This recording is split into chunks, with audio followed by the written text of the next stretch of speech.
Hello and happy International Granny Square Day. Did you know that it was Granny Square Day? I didn't know.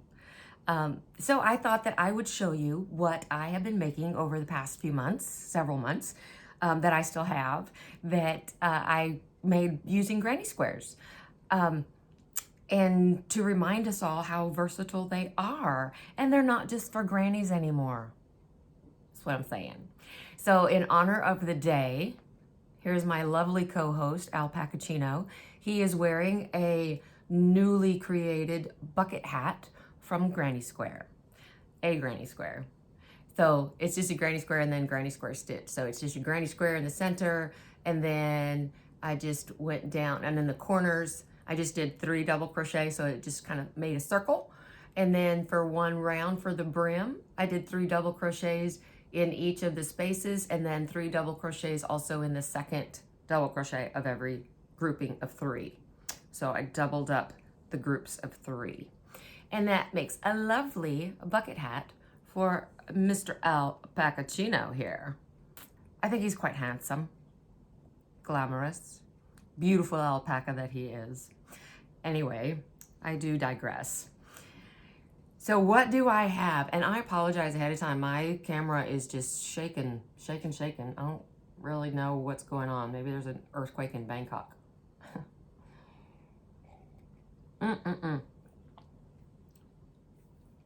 So he has a bucket hat. I have made a few bucket hats in my quest, and I have kept a couple. This is my pride bucket hat. Kind of poofy up here, trying to make it big, but it's granny squares all the way around, except these are not squares. These are pentagons, the 5 sides. Ooh, nice hair. I keep showing you my bruise. And actually the top is also a pentagon.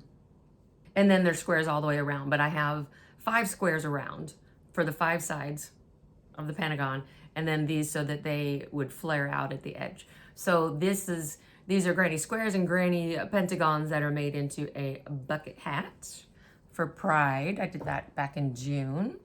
I also did, this was the first one that I did, and yeah, it's, I just did a circle on the top.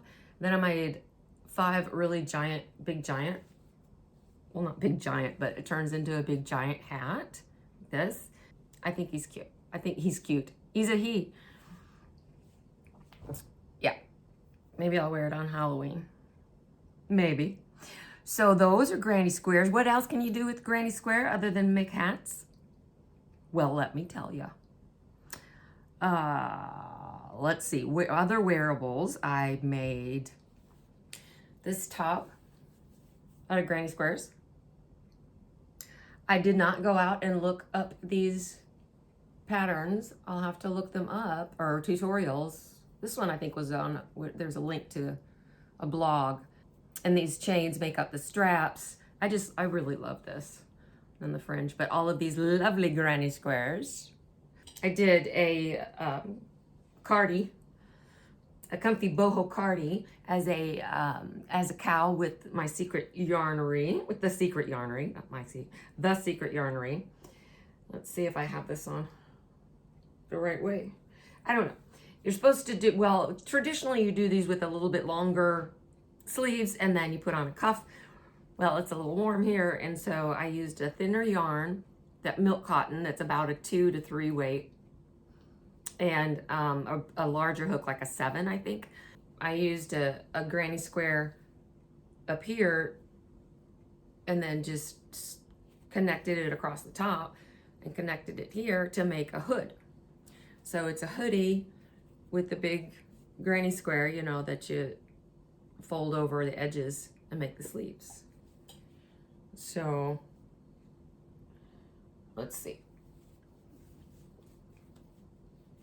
So there's this, my little hood, my little hoodie. Oh yeah, I think it's inside out, but you can't even tell. It's my hoodie, my little tassels. There's the back of the hood. Leave it down like that with it kind of connected, or just leave it kind of open like that. Yeah. So there's that as a wearable. And then you can also use a granny square to make a lovey. So Zelda NRJ3 has her lovey tutorial out there that just uses a hairband, rubber band, and you crochet around it and you make a granny square. Put a little leggy froggy in there or whatever, stuffy, whatever soft little thing you want to put in there. And then you have a lovey, any size you want, and with a granny square. And then the last thing that I did is I made this purse, this little bag. And this bag, oh look, it's the same material. It's the same material that Mr. Alpacino has on his head. Isn't that cute? So I made this out of 3 granny squares. So I will show you. So here's a granny square. Then I made 2 more. Made 2 more. So you fold over that bottom granny square, and it's basically almost an envelope, right? So then I attached to these 2 sides of the square, 2 sides of another square. Did the same thing on the other side, the other 2 sides of the square, on a 3rd square, attached on a 3rd square, like that. Then you have a purse, and then I just went around it with single crochet, made a few chains, and then braided the chains. I like that look. It really is purple, but it looks gray in my camera anyway. This light I use is not very fancy, so it doesn't really give a very good picture. But made that, and then I made my own button. And then I have a little organizer thing that I put down into the purse, so I didn't have to line it, and it gives it structure. No lining, no canvas, no nothing. Have a little loopy loop, and there you have a purse. There's a little purse, a little shoulder purse. I was inspired by Cinnamon Stitches. Cinnamon Stitches had made a bag that she said she had gotten the idea from Jada and Stitches. So I want to make sure that I put all of that out there. So it's just some hexagons, just 6 sides. So you just start off with 6 in the circle, right? And then you just make those 6 sections continue to grow in the corners.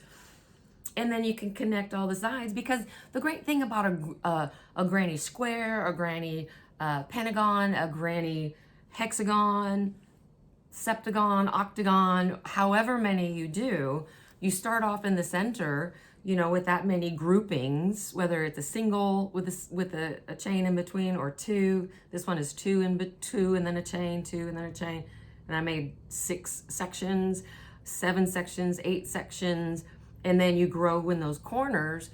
The good thing about it is that then all of them have the same number of stitches on each of the sides, and so they're nice to connect.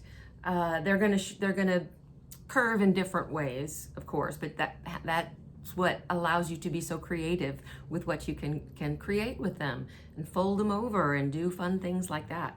So there's a lot of different ways to fold up granny squares, for purses, for tops, for crop tops, for cardies, for big sweaters, for ponchos. I haven't made one of those yet, but you know, the 4 large granny square ponchos, 2 on the front and 2 on the sides.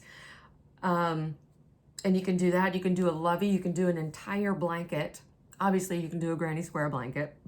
You can do an entire blanket of a single granny square, granny rectangle, and continue going, like Llama Mama Kayla's doing right now with her rainbow. It's beautiful. If you haven't seen it, her beautiful rainbow granny rectangle blanket.